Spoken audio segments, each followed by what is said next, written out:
Leading মাল্টিচেইন ডেক্স pancake swap mobile থেকে কিভাবে ব্যবহার করবেন, মূলত ক্রিপ্টোকারেন্সি কিভাবে ট্রেড করবেন, এই বিষয়টি আমরা আজকে কাভার করব। মেটামাস্ক ওয়ালেট যদি ইনস্টল করা না থাকে অবশ্যই ইনস্টল করে নেবেন। নিয়ম না জানা থাকলে আমাদের চ্যানেল থেকে ভিডিও দেখে আসবেন। প্রথমেই আমি আমার মেটামাস্ক ওয়ালেটে লগ ইন করলাম। ওয়ালেটের এই জায়গাটিতে ইনবিল্ট ব্রাউজার দেয়া থাকে, আমরা এখানটাতে যাব। দেখতে পাচ্ছেন মেটামাস্কের home page by default load হবে। আমরা ট্যাব বাটনটিতে প্রেস করে প্লাস দিলেই নতুন ট্যাব অ্যাড হয়ে গেল। এখন আপনি যেই ওয়েবসাইট ব্রাউজ করতে চান সেই ওয়েবসাইটের অ্যাড্রেস লিখবেন।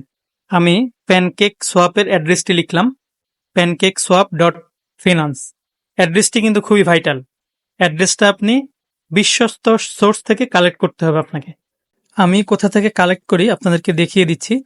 আমি কয়েন মার্কেট ক্যাপটাই মূলত ইউজ করি। এখানে সার্চে গিয়ে যেহেতু প্যানকেক সোয়াপের টোকেনটির নাম হচ্ছে কেক, সো আমি কেক লিখলাম। নিচে দেখেন প্যানকেক সোয়াপ চলে এসেছে। উপরের দিকের মেনুগুলো থেকে একটু ডান দিকে গেলেই অ্যাবাউট অপশনটি পাবেন। এটার ভিতরে দেখেন সবার নিচের দিকে ওয়েবসাইট লেখা আছে। এই ওয়েবসাইটে আপনি প্রেস করলেই মোবাইল ব্রাউজারে ওয়েব লিঙ্কটি ওপেন হবে। এই লিঙ্কটি যেহেতু আমার একটা ক্রোম ব্রাউজার, আমি এখান থেকে কপি করে নিলাম। হুবহু এই অ্যাড্রেসটি আমি মেটামাস্কে পেস্ট করে দিয়েছি। প্যানকেক সোয়াপ যাত্রা শুরু করেছিল বিএনবি দিয়ে, এখন কিন্তু এটা মাল্টিপল ব্লকচেইন সাপোর্ট করে, মাল্টিডেক্সে পরিণত হয়েছে pancake swap.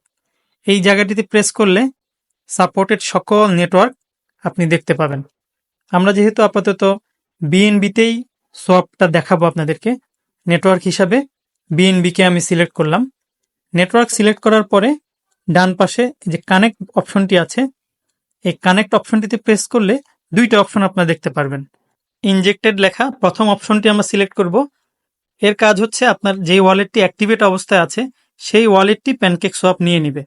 Wallet successfully connect হয়ে যাওয়ার পরে আপনি প্যানকেক সোয়াপের যেই কোনো সার্ভিস ইউজ করতে পারবেন। আমরা স্টেপ বাই স্টেপ সবগুলো সার্ভিস নিয়ে ভিডিও তৈরি করব।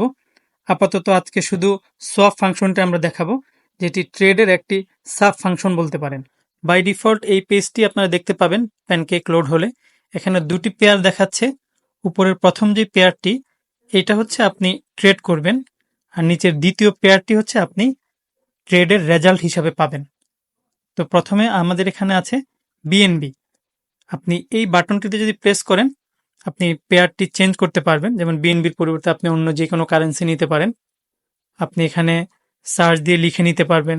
নিচের দিকে আপনার ওয়ালেটে যে ব্যালেন্সগুলো আছে ওগুলো দেখাচ্ছে, ওগুলো থেকেও আপনি সিলেক্ট করতে পারেন। আমি সার্চ অপশনটি আপনাদেরকে দেখিয়ে দিচ্ছি। সার্চে গিয়ে BRISE ব্রাইজ লিখলাম। দেখেন নিচে অলরেডি ব্রাইজের ট্রিকার সহ কয়েনটি চলে এসেছে। তো আপনাকে কিন্তু কনফার্ম হতে হবে আপনি যেই ব্রাইজটি সিলেক্ট করছেন ওটি আপনার ব্রাইজ কিনা। তো আমি এটাতে টাচ করার সাথে সাথেই ব্রাইজটি আমার উপরের পেয়ারে অ্যাড হয়ে গেল, এবং কিছু ব্রাইজ ব্যালেন্স তো আমার ওয়ালেটে আছে, যেহেতু আমি ব্রাইজটি বিক্রি করতে চাই। এই জায়গাটিতে ওই অ্যামাউন্টটি কিন্তু শো করছে। তাহলে আমি কি বুঝতে পারলাম, আমার কাছে যে ব্রাইজ আছে আর আমি যে ব্রাইজ সিলেক্ট করেছি পেয়ার এক্সাক্ট এটাই। এবার নিচের যে পেয়ারটি কেক দেখাচ্ছে, এখানে আমার কেকের ব্যালেন্সটা দেখাচ্ছে, আপনারা দেখতে পাচ্ছেন। তো ব্রাইজ যদি আমি এই মুহূর্তে সেল করি আমি কেক পাবো। সো আমি আসলে কেকের সাথে সোয়াপ করতে চাচ্ছি না, আমি অন্য কোনো কারেন্সির সাথে সোয়াপ করতে চাচ্ছি। এই ক্ষেত্রে কেকের এই জায়গাটিতে প্রেস করলে আগের মতো আবার ড্রপডাউন মেনু এবং টোকেনগুলো চলে আসবে। আমি কোনটার সাথে সোয়াপ করব এই ডিসিশনটা আমাকেই নিতে হবে। তা আমি ইউএসডিটির সাথে সোয়াপ করতে চাই। এখানে যেহেতু ইউএসডিটি লেখা আছে, আমি ইউএসডিটিতে ক্লিক করলেই ইউএসডিটিটা এখানে অ্যাড হয়ে গেল। প্রথম ধাপ আমরা শেষ করলাম পেয়ার সিলেকশন করে। এবার দ্বিতীয় ধাপ, আমাকে ব্রাইজের অ্যামাউন্ট লিখতে হবে, কত ব্রাইজ আমি বিক্রয় করতে চাই। ধরুন আমি 1 কোটি ব্রাইজ বিক্রয় করতে চাই, যেহেতু প্রাইস খুবই কম। 1 কোটি ব্রাইজ লিখলাম। নিচের দিকে আমার যে সেকেন্ড পেয়ারটি মানে ইউএসডিটি, এটা লোডিং দেখাচ্ছে। এই মুহূর্তে প্যানকেক সোয়াপ বিভিন্ন সোর্স থেকে ডাটা কালেক্ট করছে কত আসলে ইউএসডিটি আপনি পাবেন এই পরিমাণ ব্রাইজ বিক্রয় করলে। দেখেন অলরেডি চলে আসলো 1.12 ইউএসডিটি আপনি পাবেন। সো এবার আমরা আরেকটু নিচের দিকে যাই। এখানে একটা ওয়ার্নিং দেখতে পাচ্ছেন। এটা বিভিন্ন থার্ড পার্টি থেকে ওয়ার্নিং আসে যে একটা টোকেন কতটুকু ট্রাস্ট অর্থী, কতটুকু লেজিট। তা আমি যেহেতু ব্রাইজ সম্পর্কে জানি, আমি এটা ইগনোর করব। বাট আপনি নতুন কোনো কারেন্সি যদি এখানে অ্যাড করেন, কাস্টম টোকেন অ্যাড করেন, সেই ক্ষেত্রে আপনার ওয়ার্নিংটা অবশ্যই আমলে নিতে হবে আপনি কনফার্ম হওয়ার আগ পর্যন্ত।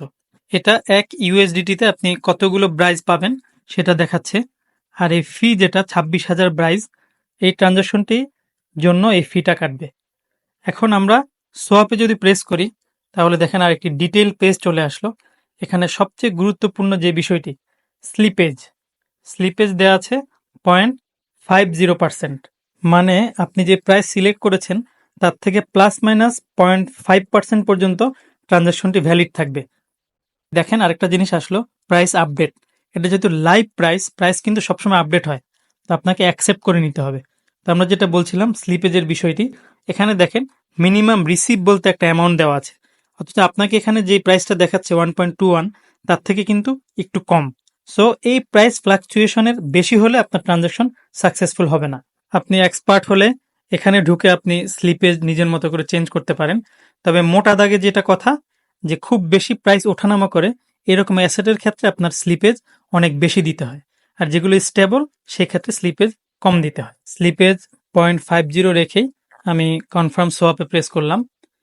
এখানে ব্রাইজ অ্যাপ্রুভাল চাচ্ছে, এই অ্যাপ্রুভালটা মূলত প্যানকেক সোয়াপ আপনার কাছে চাচ্ছে। আমি নেক্সট দিলাম, অ্যাপ্রুভ দিলাম, এবং খেয়াল করেন চার্জটা কিন্তু বিএনবিতে কাটবে, যেহেতু এটা বিএনবি ব্লক চেইনের মাধ্যমে আমরা ট্রানজাকশনটা করছি। তো এইখানে আসলে যতবারই অনুমোদন চাইবে আপনাকে অনুমোদন দিয়ে দিতে হবে। যেমন এখন চাচ্ছে সাইন মেসেজ রিকোয়েস্ট, আপনি যে ওয়ালেটটার মালিক এজন্য আপনি এই মেসেজটা সাইন করবেন, তো এটাতেও আপনি অ্যাপ্রুভাল দিলেন। এইবার আপনার সোয়াপের জন্য অনুমতি চাচ্ছে, এখানেও দেখেন চার্জ হিসাবে বিএনবিটাকেই কিন্তু চার্জ কাটছে। সো আপনি সোয়াপের জন্য ফাইনালি অনুমতি দিয়ে দিলেন। এখন সোয়াপ এক্সিকিউট হচ্ছে। আপনি দ্বিতীয়বার যদি ব্রাইজ ইউএসডিটির সাথে সোয়াপ করতে চান, শুধু লাস্ট স্টেপটাই আপনার অনুমতি দিতে হবে। আগের যে অনুমোদনগুলো ওগুলো প্যানকেক সোয়াপ আপনার কাছ থেকে একবারে নিয়ে নেবে একটা ওয়ালেটের জন্য। সো এত হ্যাসেল আসলে পরের বার আর হবে না। আমাদের সোয়াপ কমপ্লিট হয়ে গেল। আপনারাও আশা করি শিখে ফেললেন কিভাবে প্যানকেকে আপনি সোয়াপ করবেন।